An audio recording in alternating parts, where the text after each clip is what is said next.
MP విషయంలో అది జరిగింది. బట్ ఇంకో విషయం కూడా ఉంది. ఉమ్.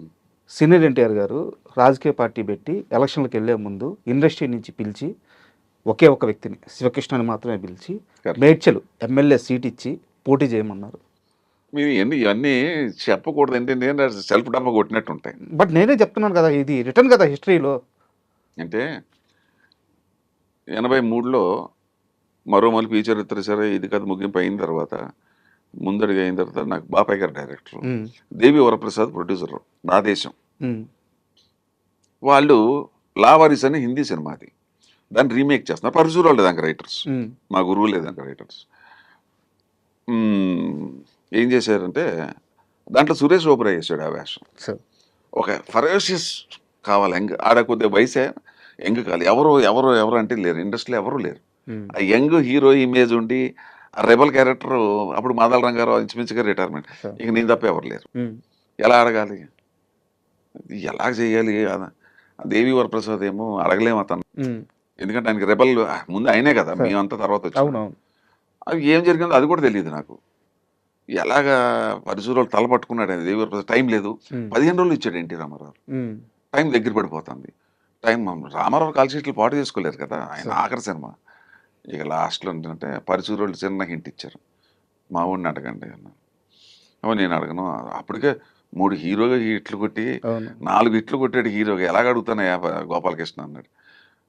వాళ్ళు నా వీక్నెస్ చెప్పేశారు. అతను పిచ్చోడాడు, రామారావు అంటే పరిచచ్చిపోతాడు, బోల్డ్ అంత ఫ్యాక్టరీలు ఉన్నాయి, అన్నీ వదిలిపెట్టేసి రామారావు సినిమాలు చూసి యాక్టర్ అవుదామని చెప్పి ఇక్కడ సినిమా ఇండస్ట్రీకి వచ్చాడు. మొదటి సినిమా నుంచి మేము ప్రయాణం చేస్తున్నాం, అతని మెంటాలిటీ మాకు తెలుసు. అతను రామారావు అంటే ఎగిరి పడతాడు, 100% ఒప్పుకుంటాడు, కానీ మేము చెప్పినట్టు చెప్పొద్దు అన్నారు. దేవి వరప్రసాద్ అడిగాడు, మనకి లైఫ్లో అదొకటే బ్యాలెన్స్ కదా. సినిమా ఇండస్ట్రీకి వచ్చి ఆ గురువు గారితో నటించకపోతే ఇంక లైఫ్ వేస్ట్ అయిపోతుంది. చేస్తానన్నాను అంటే ఆడికి పిచ్చెక్కిపోయింది దేవి వరప్రసాద్. బాబు ఎంత కావాలి, 1,00,000 ఎంత కావాలి, ఎంత ఇమ్మంటాం అన్నాడు. డబ్బు తర్వాత చూద్దామండి, మీరు షూటింగ్కి వెళ్ళిపోండి. అసలు రెండోది మళ్ళీ ఫంక్ అయిపోయాడు ఆయన. డబ్బు 1,00,000 రూపాయలు ఏం మాటలే, ఏం సార్ 1,00,000 రూపాయలు ఆ రోజుల్లో, తర్వాత చూద్దామండి. సరే ఎంతో కొంత ఇద్దరు కానీ తర్వాత చూద్దామండి. అదే 1,00,000 అనుకుంటాను, 75,000 1,05,000 చెప్పాడు. చాలా పెద్ద ఆఫర్ చేశాడు. అయిపోయిన తర్వాత హైదరాబాద్లో నీకు స్టార్ హోటల్లో పెడతాను బాబు, ఎవరికేమో నీకు హీరోయిన్కి ఇస్తాను అన్నాడు. నాకు వద్దంటే నా ఇల్లు ఉంది, నాకు కారు పెడతాను, నాకు 4 కార్లు ఉన్నాయి, నేను నాకు నా ఇల్లు, ఆ ఉన్న 4 రోజులు మా నాన్న దగ్గర మా బంధువు ఉంటాను సార్ అంటే, కారు తీసుకో, డబ్బులు తీసుకో, హోటల్ వద్దాను, సరే నీ ఇష్టం అన్నాడు. ఆ సినిమా చేసేటప్పుడు తను ఎన్టీఆర్ తోటి చండశాసనుడు ఏదో సినిమా సంథింగ్ ఏదో షూటింగ్ జరుగుతుంది అయింది, ఏదో ఏదో మేకప్లో ఉన్నాడు. ఎన్టీఆర్ రామకృష్ణ సినీ స్టూడియోస్కి తీసుకెళ్ళారు పరిచయం చేయడం కోసం, రేపు షూటింగ్ అని. వెళ్ళేటప్పటికి నా గురువుని, నా దైవాన్ని అలా చూశాను, కళ్ళం నీళ్ళు వచ్చినాయి. లైఫ్లో ఇంకా మూమెంట్ తట్టుకురా. రామారావుని నా చిన్నప్పుడు మా అల్వాల్లో సత్య టాకీస్ అని ఉంది, ఓపెనింగ్ వచ్చాడు, నేను పిల్లవాడినప్పుడు అప్పుడు చూశాను. ఎప్పుడో చిన్నప్పుడు చూశాను, ఇప్పుడేమో పెద్ద అయిన తర్వాత చూశాను. అప్పుడు గుంపులో పోయింది. అప్పుడు చూసిన తర్వాత గురువు గారిని చూసి నోటి మాట రాలేదు నాకు. దండం పెట్టాను, ఆయన ఎలా ఊగుతూ రండి బ్రదర్ రండి, మీ గురించి విన్నాం అన్నాడు. గుండె ఆగిపోయింది. నా గురించి వింటూ చెడున్నాడా మంచి ఉన్నాడా, లేని పొంత తలకాయ నొప్పి అనుకున్నాను. ఏదో ఆ రోజున అయిపోయింది. సెకండ్ ఇప్పుడు హైటెక్ సిటీ ఉంది కదా మాదాపూర్, అది యాక్చువల్గా పొలాలు, ఇవన్నీ పొలాలు. ఆ పొలం ఏదంతా అక్కడ షూటింగ్. ఆయన షూటింగ్ వచ్చాడు. మాదాపూర్ అనే ఒక గ్రామం, మాదాపూర్ అనే గ్రామం. వస్తే అందరూ వెళ్ళి కాళ్ళమే పడిపో, చలపతిరావు కాళ్ళమే పడ. చలపతిరావు, గిరిబాబు అప్పుడే పరిచయం నాకు, ఎవరు పరిచయం లేదు. ఫస్ట్ టైం నేను పరిచయం, అప్పటికి చలపతిరావు పరిచయం, గిరిబాబు కూడా అప్పుడు ముందడుగు పరిచయం అనుకుంటా. నేను అలా పడినాను. ఆయన వచ్చిన వెంటనే ఆయన చెయ్యి తీసుకుని ఇక్కడ ముద్దు పెట్టా. ఆయన జీవితంలో ఎవడో ఇంతవరకు అలా ముద్దు పెట్టినోడు లేడు. ఆయన థ్రిల్ లేడు రామారావు. వీడియోతో చాలా గమ్మత్తుగా ఉన్నాడు ఈ కుర్రోడు అని చెప్పేసి. కొంచెం కొత్తగా, అది బాద్షా ట్రీట్మెంట్ కదా. అది అయిపోయిన తర్వాత ఫస్ట్ డే సీను. అసలు ఎప్పుడు కూడా ఆర్టిస్ట్ అనేవాడు ఎప్పుడు కూడా ఒక రోజు టైం పడుతుంది ఆ క్యారెక్టర్లోకి వెళ్ళటానికి. ఆ కోపిష్ట డైలాగ్ ఎలా చెప్పాలి, ప్రశాంతంగా, ఇవన్నీ క్యారెక్టరైజేషన్ ఉంటుంది. క్యారెక్టరైజేషన్ ఏమి వెళ్ళగా నాకు డైరెక్ట్గా డెత్ సీన్ పెట్టేశారు. ఏంటంటే వాళ్ళకి నమ్మకం చేసేస్తాడని. ఎందుకంటే అప్పటికే మనం హిట్లు కొట్టున్నాం, పేరు వచ్చేస్తుంది కదా. ఏమో లేని పని ఇది తలకాయ నొప్పి అయిపోతుందని చెప్పేసి వెళ్ళాను. నా అదృష్టం కొద్ది సింగిల్ టేక్ ఓకే. అక్కడ ఇంప్రెస్ అయిపోయాడు. ఎన్టీ రామారావు ముందు సింగిల్ టేక్ ఓకే చేయటం అంటే మాటలు కాదుగా. మాటలు కాదు కదా. అయిపోయిన తర్వాత సెకండ్ డే, థర్డ్ డే గుర్రబండి నడుపుతూ ఉంటాను. అప్పటికే నా చేతులు పోవు, ఇంకా అప్పటికి ఉంటాయి చేతులు. అతని వల్లే నా చేతులు పోతాయి, అది వేరే విషయం స్టోరీ. గుర్రబండి నడుపుతుంటే నా ఫ్యామిలీ కోసం జమీందారు బిడ్డ ఆయన నాకు హెల్ప్ చేస్తుంటాడు. నా వల్ల నష్టపోయాడే కుర్రాడు అని చెప్పేసి. నా చెల్లు రాజలక్ష్మి, మా ఇద్దరే ఉంటాం, గుడిసెలో ఉంటాం మేము. ఆ బండి కొద్దిగా దిగబడిపోతుంది, సరిగ్గా అక్కడికే కారులో దిగుతాడు అనమాట. డైలాగ్ చెప్పారు, ఓకే ఓకే అంటున్నా వచ్చాడు. బ్రదర్ మనకి ఇవాళ నేను ఈవినింగ్ వరకు ఉందాం అనుకున్నాను, టైం లేదు, ఓ 2 hours మించి ఉన్నా అన్నాడు. అని వచ్చాం, తెలుగుదేశం పార్టీ పెట్టి క్యాంపెయిన్ తిరిగేస్తున్నాడు ఆయన, అప్పటికే బిజీగా ఉన్నాడు. తర్వాత ఇప్పుడు ఎవరిది షార్ట్ అన్నాడు. శివకృష్ణది. ఏంటి బ్రదర్దా? ఓకే బ్రదర్ అయితే ఇంకేందుకు, అరగంటలో అయిపోతుంది. పెట్టి షార్ట్ పెట్టి ఓకే ఓకే అన్న. ఏం బ్రదర్ రిహార్సల్ అండి? అవసరం లేదు సార్. నీకు ఒక రకమైన ధైర్యం. ధైర్యం కాదండి, అది పిచ్చిదే. అది ఏమన్నా నాకు కరెక్ట్ తెలుగులో ఏమంటారో తెలియదు. నా దైవాన్ని చూస్తున్నాను అన్నాను, నా దేవుణ్ణి చూస్తున్నా, నాకు ఒళ్ళు తెలియలేదు అంతే. Simple reason. ఆయన ఏదంటే అదే అంతే. ఇక అది బుద్ధి జ్ఞానం ఇప్పుడైతే నేను చేయలేను అలాగా. ఎవడన్నా రామారావు రిహార్సల్ అంటే వద్దంటాడండి ఎవడు. ఆయనకి అసలు రిహార్సల్లోనే వణికిపోతారు అందరూ, టేక్లు ఎలా వణికిపోతారు. నేను నా బతికి ఎంత, నా ఎక్స్పీరియన్స్ ఎంత, నేను అసలు రిహార్సల్ ఏమో ఎందుకు చేశాను నాకు తెలియదు, అలాగా ఇప్పటికీ తెలియదు. That is brother, that is you అన్నాడు.